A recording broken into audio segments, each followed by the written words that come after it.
There are moments in life when the light within you shines so bright that others cannot help but notice.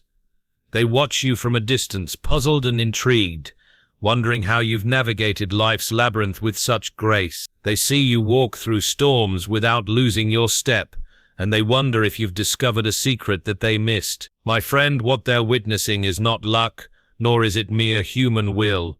It is the quiet strength of truth, the resilience of faith, and the wisdom born from walking with the author of life. And while they try to reason it out, you know deep within that what you've found is not a formula but a person, not a trick, but a truth that anchors your soul beyond the reach of fear. When we speak of wisdom, the world often imagines an accumulation of knowledge, the gathering of clever strategies, or the mastery of certain principles that give one an edge in life. But wisdom, true wisdom, is far more profound, far more elusive, and far more intimate than mere human intellect can produce. Lewis once wrote that the greatest treasures are not dug up from the ground but handed down from above, and in this truth lies the heart of the matter.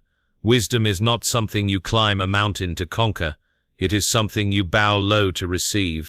We live in an age where information is abundant, yet understanding is scarce. You can look up anything, read countless books, attend lectures, or scroll through endless feeds of advice. But there is a difference between knowing facts and knowing the truth. Facts can be gathered without humility, but truth refuses to dwell in a proud heart. Wisdom begins where the self bows to the Creator and says, I do not know enough.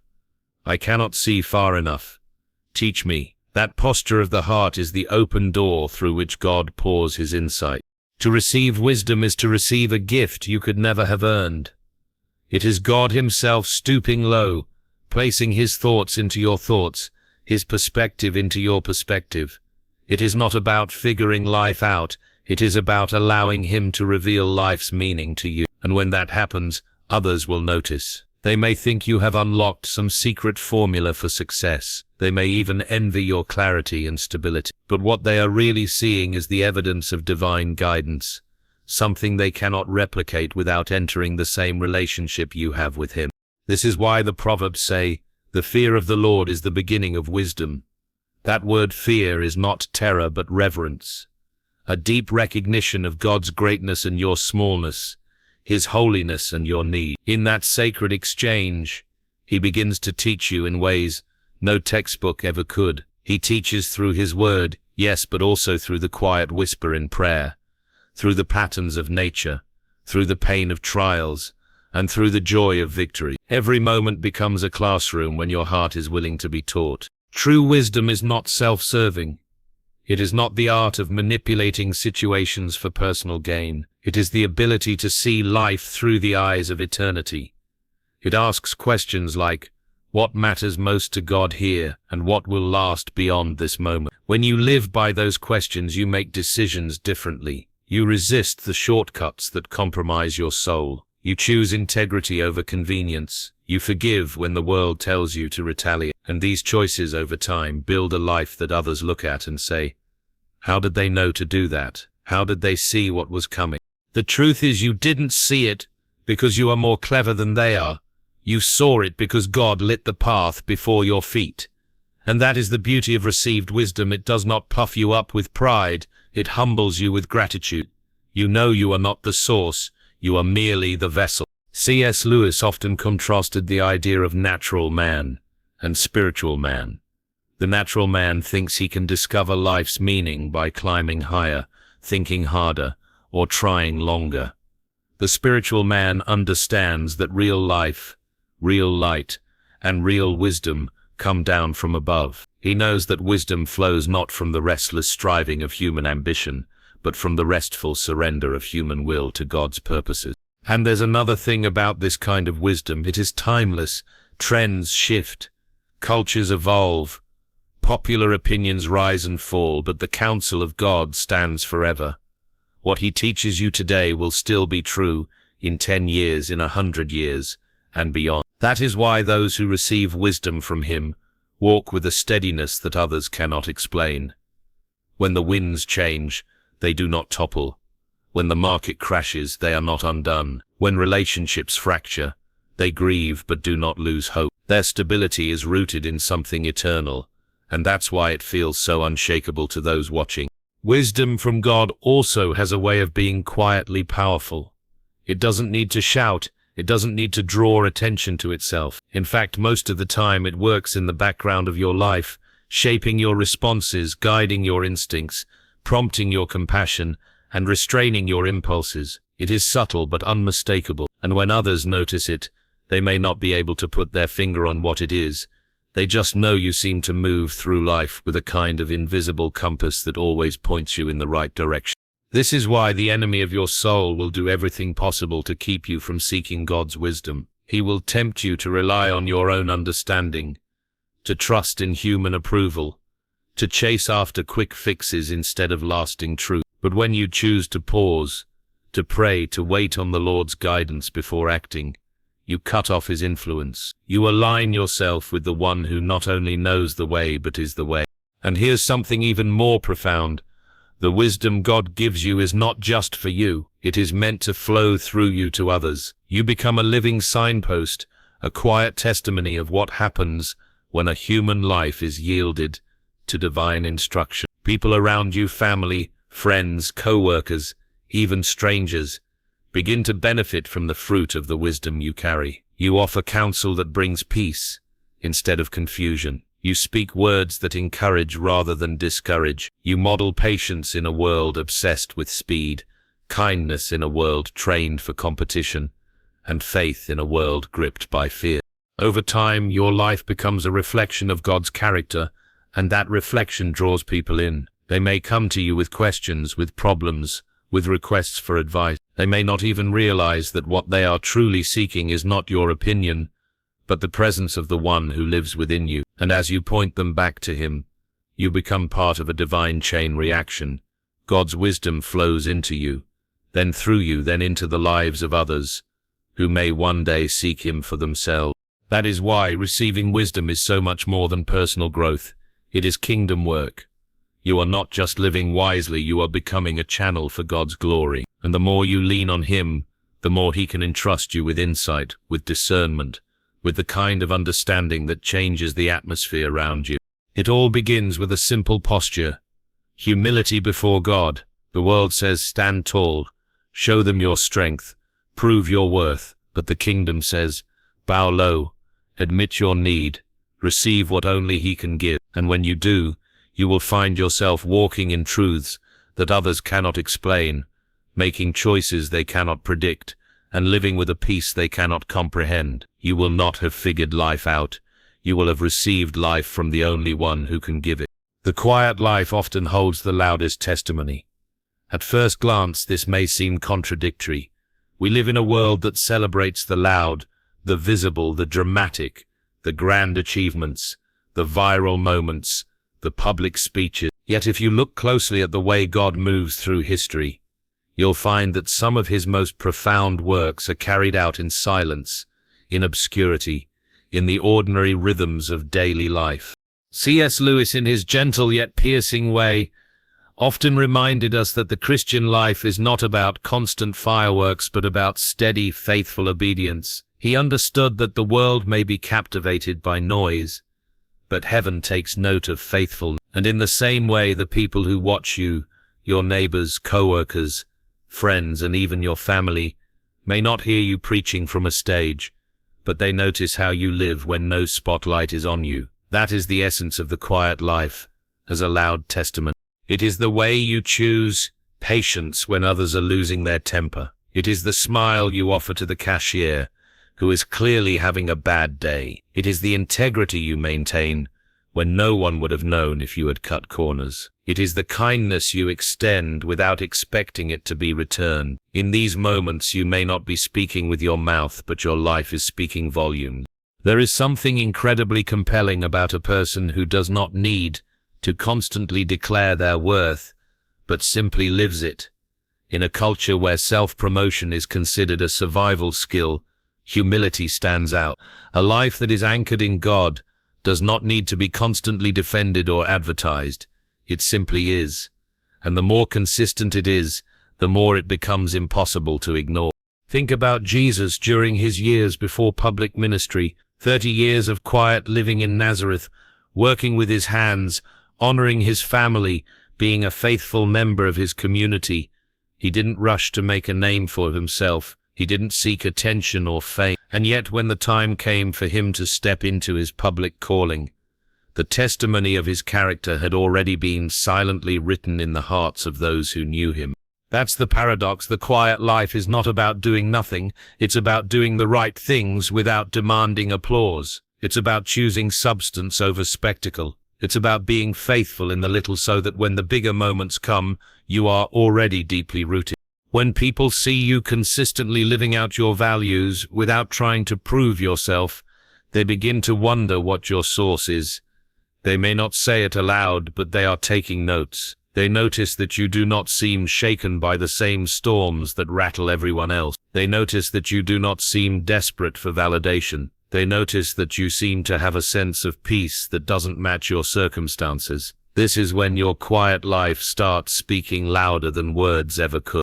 Sometimes your testimony will not be in what you say, but in what you refuse to do. You refuse to gossip when the room is buzzing with it. You refuse to compromise your standards, even when it would be easier. You refuse to retaliate when you are wrong. These refusals are not acts of weakness, they are acts of strength, and they speak to a strength that does not come from human willpower alone.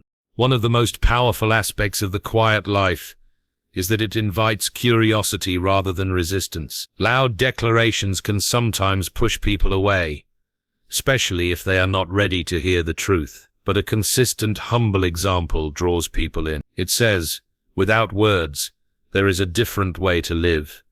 Come and see. And perhaps this is why Paul encouraged believers to make it your ambition to lead a quiet life. 1 Thessalonians 4:11. It's not because God wants us to hide our light under a basket, but because he knows that light shines brightest in the natural flow of our daily living. A lamp doesn't have to shout to be noticed, it simply has to keep burning. There's also a kind of quiet strength that comes from not needing to be seen in order to feel valued. The loud life often draws energy from applause. The quiet life draws strength from God's approval. This difference changes everything. If your value is tied to human recognition, then your peace will rise and fall with the opinions of others. But if your value is anchored in God's love, then you can keep living faithfully whether anyone notices or not. And ironically, that's often when people notice most. Sometimes, the quiet life is not chosen. It is assigned. Maybe you are in a season where you feel hidden, overlooked, or underappreciated. It can be tempting to think that your life is insignificant because it is not public. But hidden seasons are not wasted seasons. In fact, they are often the most formative. They are where your roots grow deep, where your faith matures, where your trust in God solidifies. And when those roots are strong, they will hold you steady when the winds of life come. Think of the great oak tree. It does not grow overnight, and much of its growth is invisible, happening beneath the soil. The quiet life is like that. You are being strengthened in ways that cannot yet be seen. But in time, the fruit of that strength will be undeniable. When people watch you live quietly but faithfully, they begin to realize that there is something unshakable about you. And that unshakable quality doesn't just inspire, it testifies. It points them to the God who is your anchor. It invites them to seek the same stability for themselves. Without preaching a sermon, without delivering a speech, you become a walking demonstration of grace, patience, and trust.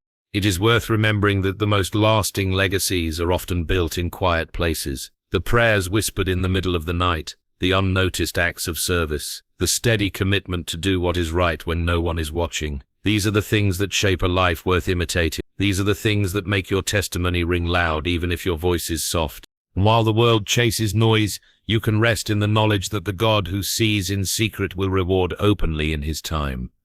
You may never know how many people your quiet life impacts. You may never hear the stories of how your example gave someone the courage to take a step toward God. But heaven records every moment, and eternity will reveal just how loud your quiet life truly was.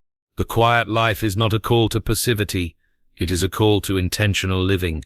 It is about showing up with faithfulness, day after day, in the small things and the big things, in the private moments and the public ones.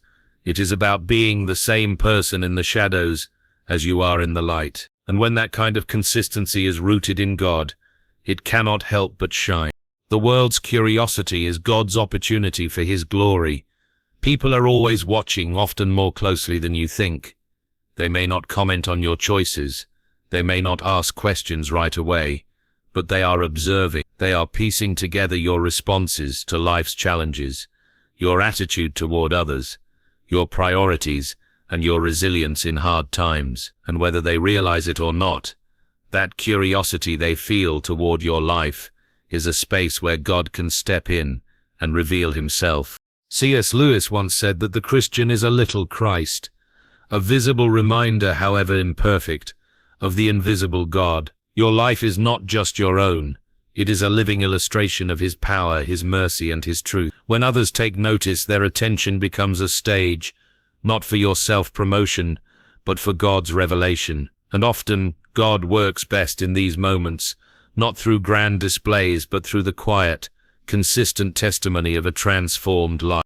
Curiosity has a way of opening hearts. Arguments can harden them. Lectures can close them off. But curiosity leaves them ajar. When someone says, "I don't understand how you can stay so calm when everything is falling apart," that's not just a compliment, it's a door. When someone notices, "You never seem bitter, even after what you've been through," that's not just an observation, it's an invitation. These are moments when God can move through you, without you having to force a conversation. In Scripture we see this pattern again and again. Think of Daniel in Babylon. He didn't try to outshout the culture around him. He simply lived faithfully before God. His integrity, his prayer life, and his refusal to compromise made people curious. Even the king took notice, not because Daniel made loud speeches, but because his life could not be explained apart from God. That curiosity led to opportunities where God's greatness was acknowledged even by those who did not follow Him. When people encounter something that doesn't make sense to them, peace in chaos, joy in suffering, generosity in scarcity, it stirs questions. Human nature wants to explain what it doesn't understand. And when the answer points to God, He gets the glory. That's why how you respond to life matters so much. You may be the only Bible someone ever reads. Sometimes you won't even know you've sparked someone's curiosity. A coworker might watch how you respond to criticism without defensiveness. A neighbor might notice that you go out of your way to help without expecting repayment. A friend might quietly observe how you navigate grief without losing hope. Weeks, months, or even years later, they might approach you with their own questions, their own struggles, their own longing for the stability they've seen in you. It's important to remember that your life is always speaking, even when you're not aware of it. This means your consistency is critical. If the message you live matches the message you speak, curiosity becomes conviction. But if they see a contradiction, curiosity fades into skepticism. That's why integrity, being the same person in public and in private, is so essential for a life that points to God. The beauty of God using curiosity is that it removes the pressure from you to sell faith to someone. You don't have to manipulate, force, or convince. You simply live in alignment with His truth, and the Holy Spirit works in the background, drawing people to Himself. Your role is to be available, ready to answer when the questions come, not with rehearsed speeches, but with authentic testimony. There's also a humility in letting God use your life this way. The attention others give you is not meant to inflate your ego, it is meant to direct their eyes upward. Even Jesus, when performing miracles that drew crowds, would often say, "This is so that the works of God might be displayed." He refused to make Himself a spectacle for entertainment's sake. Everything He did was to reveal the Father's heart. In the same way, when people are curious about your strength, your peace, your endurance, you have the opportunity to point them to the source. Not "I'm just naturally strong," or "I've learned to handle stress well," but "I have peace because I know who holds my future," or "I can forgive because I've been forgiven much." These moments turn human curiosity into divine revelation. This is why trials, as painful as they are, can become platforms for God's glory. When your faith remains intact through difficulty, it becomes visible proof that He is real and sustaining you. This doesn't mean you have to pretend you're never hurt or shaken. In fact, vulnerability often deepens the impact. When others see you grieve but not despair, struggle but not give up, they begin to realize there is a strength in you that doesn't come from you. Curiosity also works across time. Sometimes, seeds are planted in a person's heart through their observations of you, but those seeds may not sprout immediately. A moment might come in their life when they face a crisis or a crossroads, and they suddenly remember your example. They remember the peace you carried, the kindness you showed, the forgiveness you offered, and in that moment they might come looking for the God you serve. It's easy to underestimate the value of a life lived consistently for God. In a noisy world, quiet faithfulness can seem invisible, but in reality, it is deeply noticeable. People are hungry for authenticity, for something real that can withstand life's storms. And when they see that in you, their curiosity is a crack in the door through which God's light can shine. Of course, there will be times when curiosity leads to confrontation. Someone may challenge your beliefs or question your choices, not out of a desire to learn, but out of skepticism. Even in those moments, your calm, gracious response can leave a lasting impression. The way you treat someone who disagrees with you can be just as powerful a testimony as the way you treat someone who supports you. Your role is not to control who becomes curious or when. They may be people you never expected. Sometimes it's the co-worker who always keeps their distance, or the neighbor you barely know, or the friend who seemed uninterested in anything spiritual. God orchestrates the timing. You simply keep living in a way that makes them wonder. In the end, the world's curiosity is not about you at all. You are the signpost, not the destination. You are the reflection, not the light source.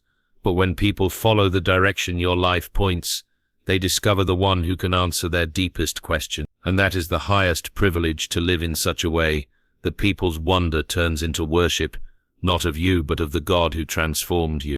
Strength in storms reveals the source more than words ever could. It is one thing to speak about faith when the skies are clear and the sun is shining. It is another to live out that faith when the winds howl, the waves rise, and the path ahead is uncertain.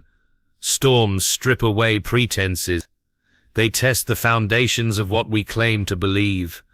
And in those moments, the reality of our source is revealed, not just to ourselves, but to everyone who is watching. C.S. Lewis once wrote that hardships often prepare ordinary people for an extraordinary destiny. But they do more than prepare us. They display what is already within us. Or more precisely, they display who is within. When life is calm, it can be easy to blend in, to rely on our own abilities, to appear steady by our own strength. But when the storm comes, self-sufficiency begins to crack. In that space, the presence of God, if it truly dwells within, becomes unmistakable. The storms of life are not just personal challenges, they are public testimonies. Whether you want them to or not, they become visible. People notice how you navigate loss, betrayal, disappointment, or crisis. They watch to see if your peace holds, if your hope remains, if your integrity survives the pressure. And when it does, it speaks more loudly than any sermon could. Words can be debated, but a life anchored in the midst of chaos is hard to ignore. Storms also have a way of revealing authenticity. Anyone can appear strong when life is easy, but storms pull back the curtain. They show whether our faith is rooted in God's character or in our circumstances. If peace disappears the moment comfort does, the world will see that our confidence was in the situation, not in the source. But if peace remains even alongside tears and questions, they will know that something supernatural is at work. Consider the disciples in the boat when Jesus calmed the storm. They had seen him perform miracles before, but this moment was different. This time their own lives were in immediate danger. Their panic revealed the limits of their trust. And yet when Jesus spoke and the wind and waves obeyed, they were left in awe, not just of his power, but of his presence with them in the middle of the storm. The storm became the stage where his identity was revealed to them, in a deeper way. The same is true for us. When you endure hardship without collapsing into despair, you are not showing off your personal strength.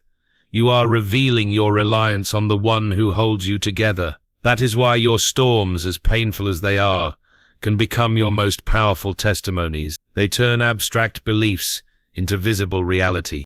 It's important to note that strength in storms doesn't mean the absence of emotion. You can weep, you can wrestle, you can feel the weight of the trial, and still display God's strength. Strength is not about pretending you're unaffected. It's about holding on to hope when